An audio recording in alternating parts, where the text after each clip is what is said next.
Okay guys, so let's talk about the review real quick for the chapter 6 exam. So the first few I'm just going to fly through because I think you guys said you were probably okay with. So just don't forget when you're naming a matrix, you have to go rows by columns. So this one would be a 4 by 2. This one would be a 2 by 3. That's where these answers on my answer key are coming from, okay?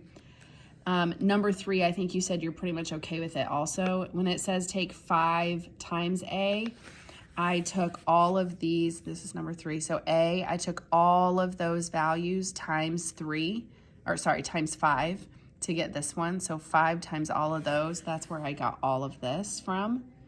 And then it just says plus B, so I just kept B exactly as it was.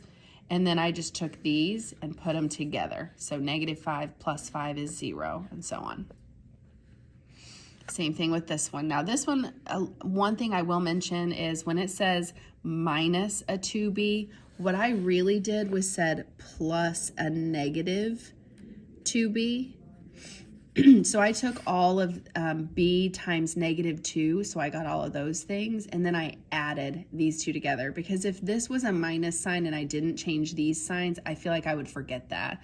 If you wanted to, though, if this was a minus, a positive 10, then you would have said -1 minus 10, which I would forget. So I put it all over there. Either way, you should still get this answer. Number 6. Pretty much the same thing on number 6. I don't think it's any different. I took 2 times, let's get down to it real quick. I took 2 times A, and then I took 3 times B, and then I just added those together. So that's how I got this answer. 2 times A was there, 3 times B, and then put together was that. So again, 2 plus 6 is 8. If I went to like this one right here, 2 plus a -3 is -1. That's where all that's coming from. Number 7, I think, is probably where the first kind of confusing part came in, because it's saying P times A and Q times B. So very similar to what you've been doing, except it's a variable this time. So if I were to take P times A, that means I would take each of these. They said A from exercise 6, so I'm going back up here. If I took P times A, that'd be 1P, 0P, or just 0, 3P, 1P, 1P, 1P, -3P, 2P, 1P. So all of those would have a P on them.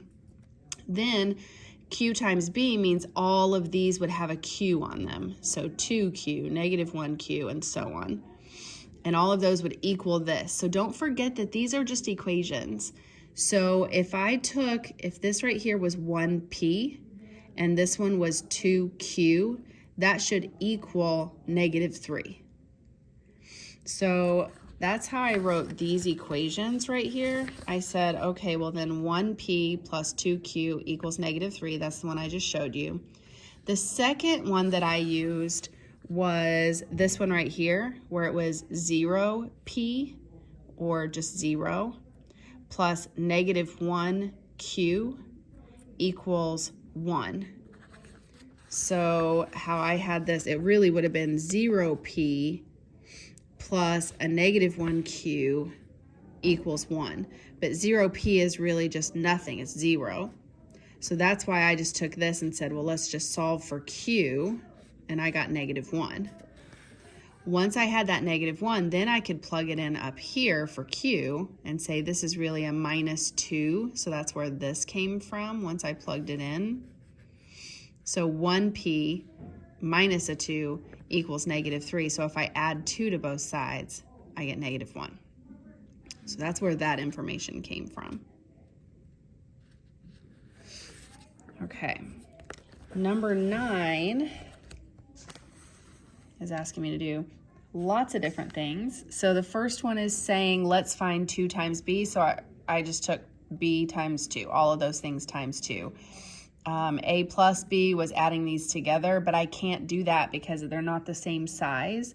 So don't forget that if they're not the same size, you can't add them. So 9B was undefined or not defined because of that.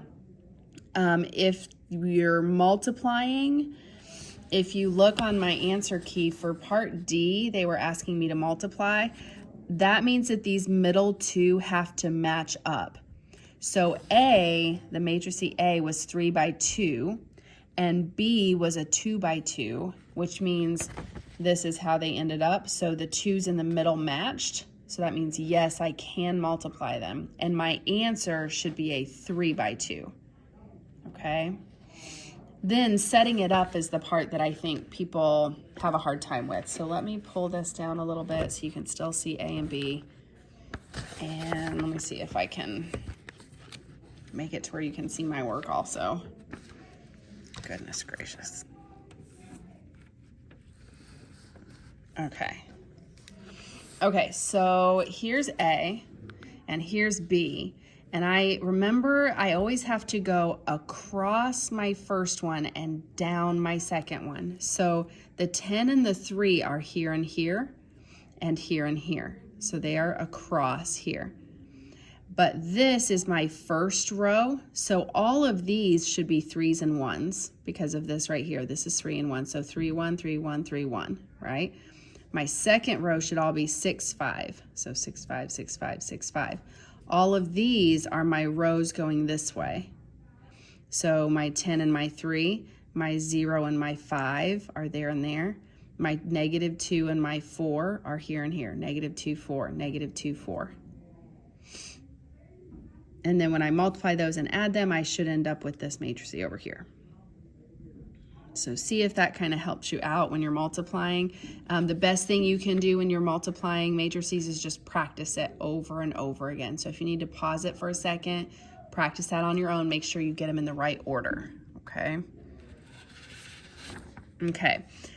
E was one of those that was not defined because if I try to take a 3 by 2 times a 3 by 2, those middle two do not match. So this is not defined. I can't multiply them. And then X was just this like vector matrix. So I end up with just doing, they did match in the middle, so this worked, but that just meant I was gonna end up with a 3 by 1 right here, 3 by 1. And that's because I only had one row. So the 3 and the 2 from here was only gonna go in this one row. There weren't gonna be multiple rows. Not rows, sorry, columns. Those are columns. There's only one column. Sorry about that. Okay. Let's see, number 11, I feel like it's still kind of the same way, 2 times D. All of these seem like the same type of thing. Just make sure you put them in the right order. So like on this one, it says take C times A. That is not the same thing as A times C. So I had to go across C because it's the first one, and then A was my columns, okay? So that's why, let's see, C times A, that was 11 part C. Oh, it wasn't defined, I'm sorry, never mind. This one wasn't defined, but if you were doing that, make sure you put C first and then A second, okay? E was also not defined because those middle ones didn't match as well, so lots of multiplication on those that you can practice. Number 13, there was also a lot of multiplication to practice, but that first one on number 13, let me see if I can get it in here. It was saying, let's find A squared.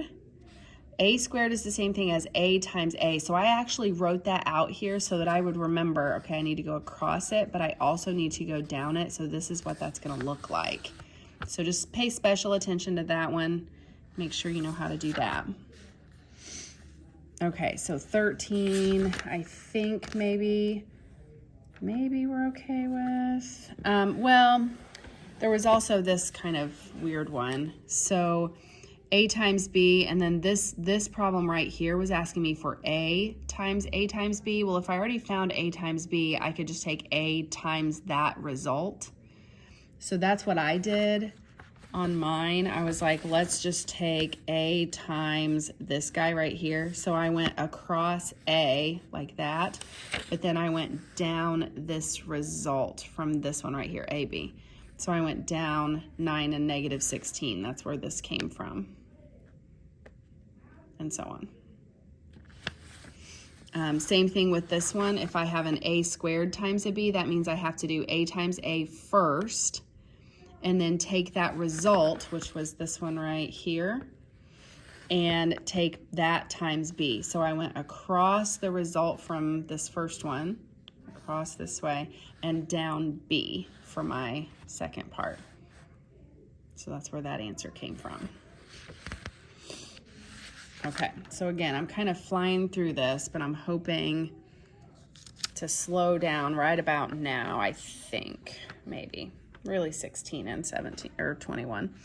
All right, so 15 right here says, let's let A be this, B and C be that. Find AC and BC, and what do you conclude from this exercise? So AC and BC, if I go back over here, if I find AC, I get this, and if I find BC, I get this.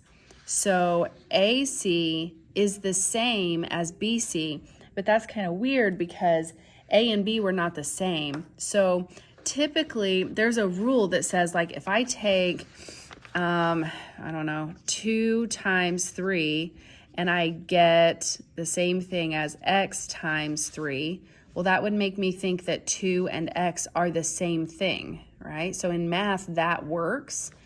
But in matrices, that does not work. It's saying that this A and this C, or this B, I mean, are not necessarily the same just because that worked. Okay, so that's the rule that came from that one. I will not make you come up with a rule like that on the test.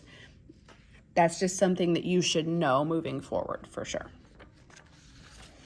Okay, 16 says, let A and B be as in exercise 15. So here's A and here's B. Find a matrix D such that B plus 2 times D equals A.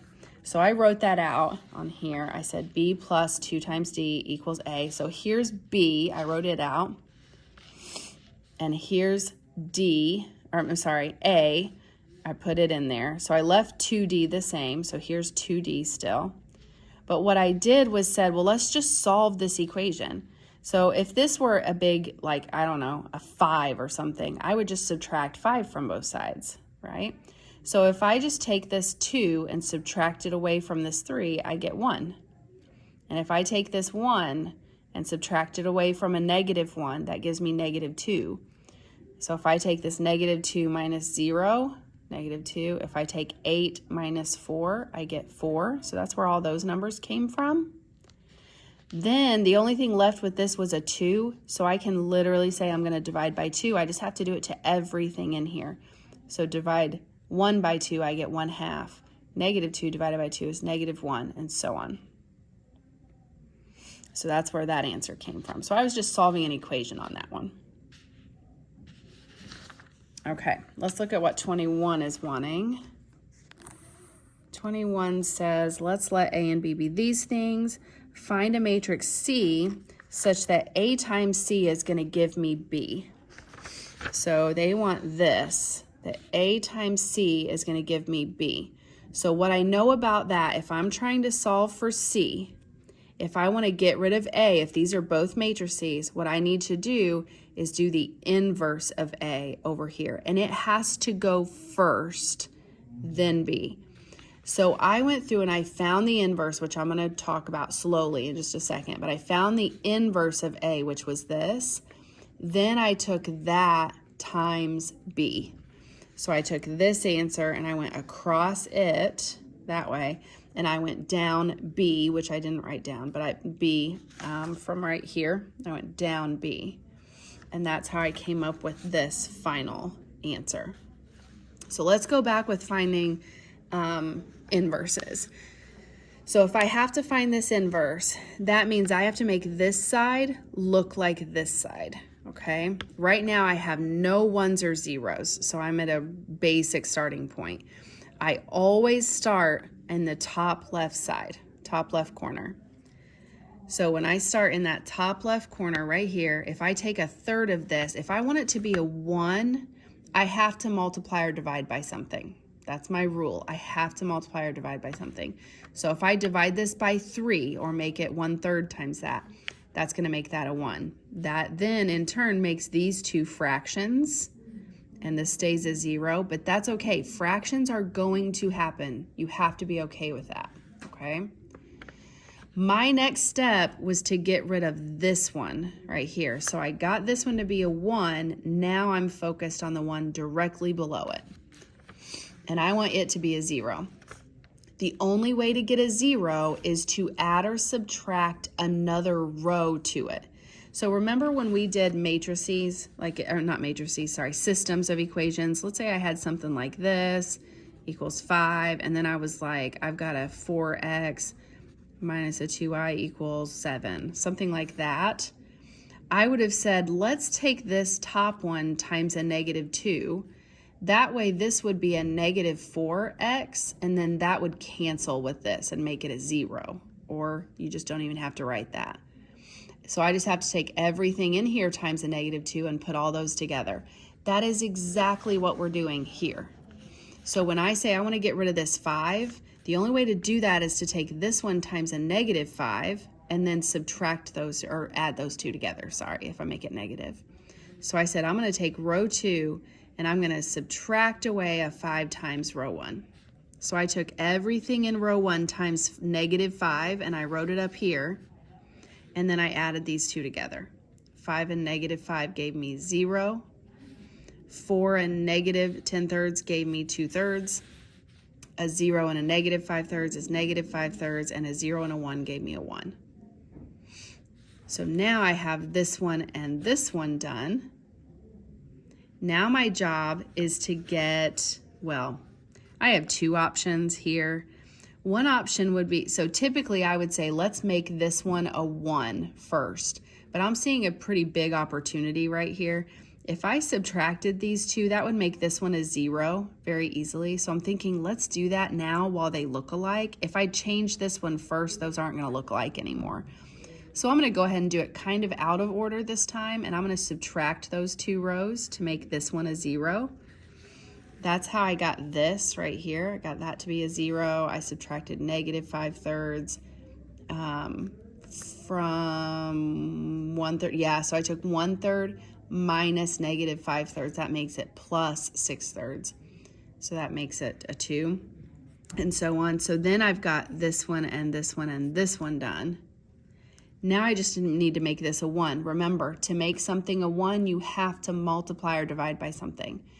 If it is 2/3, if you multiply it by its reciprocal, 3/2, that gives you 1, because that would give me 6/6. So that one is 1. So that's how I got all of them into place. Just make sure you do that to everything. So this one would be -15 times 6, or over 6, or I could just cancel out those 3's. This one would be 3/2. You can use a calculator for all of that calculation also. So this is the answer that I ended up with. That is the inverse. So make sure you point that out when you're on a test. Point out that just this part right here is the inverse, not this front part, just that I'm left with. Okay, so then I took this times B to get that final answer in part A. In part B, it said find matrix D such that D times A equals B. So again, I'm trying to get A by itself, not A by itself. I'm trying to get D by itself because they said find matrix D. So I'm going to do the inverse of A this time times B. But oh, these are in a different order this time. Did you notice that? So on this one, I would be going across B, and I would put A on the other side. See how A is first over here? That means when I move it over here, it would be first when it's the inverse. On this one, A is second, so when I move it over here, the inverse would be second. So just make sure you do those in the correct order. So that's where this answer came from. So please practice that and let me know if you need my help with that, okay? We can always do that in homeroom if you have any questions. Come and see me during homeroom. Okay, 24 and 25 are kind of lengthy, so I'm going to do those separately on a different video. But for now, that gets you through the majority of it. I'll do a second video.